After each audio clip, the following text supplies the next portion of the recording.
It's a TPK, it'll ruin your day. But hey, it's okay. It's a TPK, it's a TPK. The characters had Hey everybody.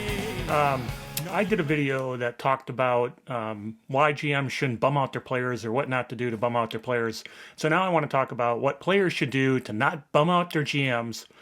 I'm Carl with Tabletop Tango, and if you like what you see, like, subscribe. That'd be fun just to see the numbers go up. Not going to be famous. But anyway, let's get back to what we were talking about. So there's things that just bum out us GMs when the players do it, and come on, players, let's not do that, and let's make the game as fun as possible for the game master as well. So the first thing is pay attention. Be ready for your turn. When that combat's going on, let's not wait until it's your turn to say, oh, now I'm going to go look to see what my weapon's rate of fire is. I'm going to try to figure out how things work on my character sheet. Be ready when it's your turn. Just nothing slows the game down and kind of gets the game master going, oh, come on, let's get going, and that sort of thing. Second one is make sure you understand your character. It's your character. You own it. It's like the only thing in the game that's all you. So know the abilities, know the equipment, understand what your spells do so that when that game master says, okay, so what's the range of your spell? You can say, oh, my power goes this, it does that, it's got a -2 for saving throws. It's like, we're ready to go, we can get things done. When I'm a barbarian, I know how to rage, I know what it does, I know how it works. It's your character, know how it works, you know? Related, be ready for the game with your character. Have it leveled up. Have it defined. Make sure that you don't come in and say, oh, I haven't picked my feat yet. Unless that's what the game master wants, is everybody to sit together and do it as part of, before session kind of workout. Hey, great. More power to you. But let's not come to the game, get ready to go and say, okay, now let's start role-playing. Here's the adventure. Here's how things go. And suddenly have somebody say, oh yeah, but I haven't leveled my character up. I don't know how many new hit points I got. I don't know what skills I'm going to pick. Oh, come on, guys.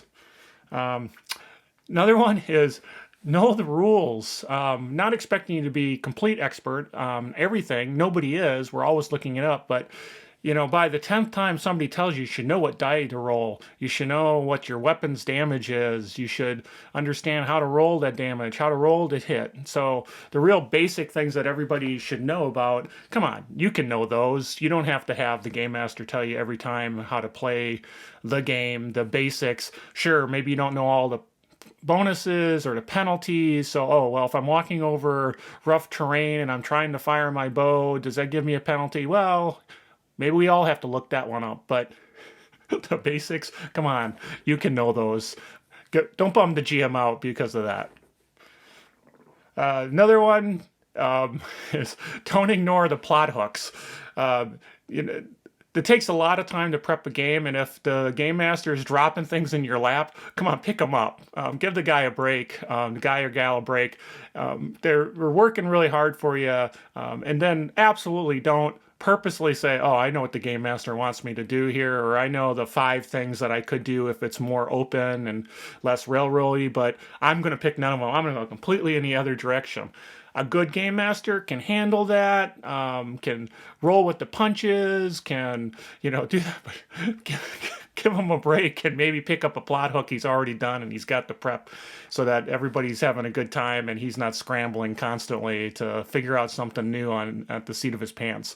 That's why lots of times game masters in the middle of the game go, oh, you know what? I need a bio break, because they got to go figure out what's going on next. Another one, and this is, there's a whole category of being generally disruptive to the game, telling other players what to do, telling other players what their characters should do, just being argumentative. All those things, obviously those are part of, the rights of everybody at the table not to be disrespected or kind of pushed around, what have you. So it'll bum out the GM, because then he's got to step in, she's got to step in to kind of have those adult conversations. And if you don't have to do that to start with, that's so much the better and less bumming out for everybody at the table. It's a shared narrative. So here's another one. It's a shared narrative, and so you can't expect the game master to figure it all out and do all the work. It's shared, right? You don't want a railroad. You don't want the game master writing a novel where you just happen to be a character who's moved from scene to scene to scene. So add something, add some creativity to the narrative. Bring your creative juices in as you're role playing, as you're deciding what your character will do.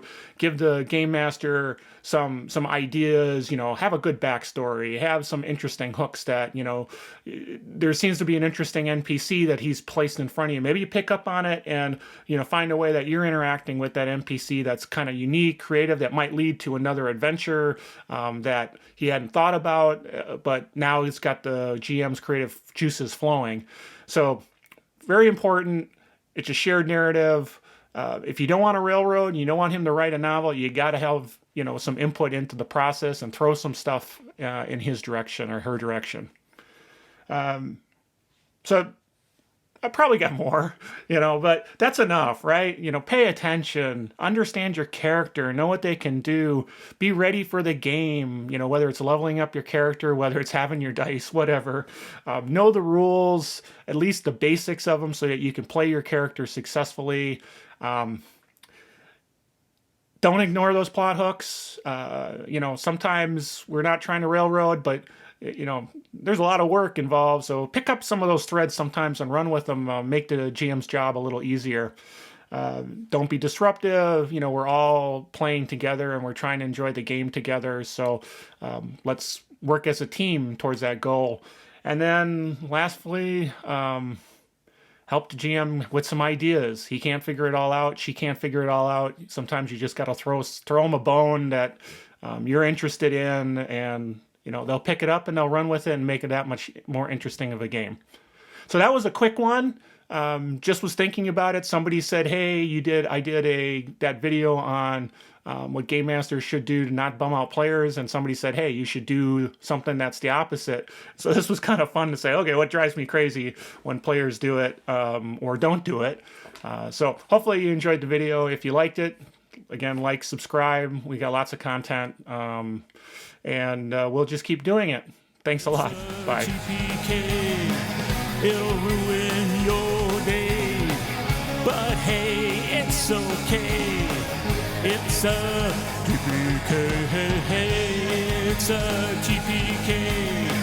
The characters had their day. Nothing left to play. It's a TPK.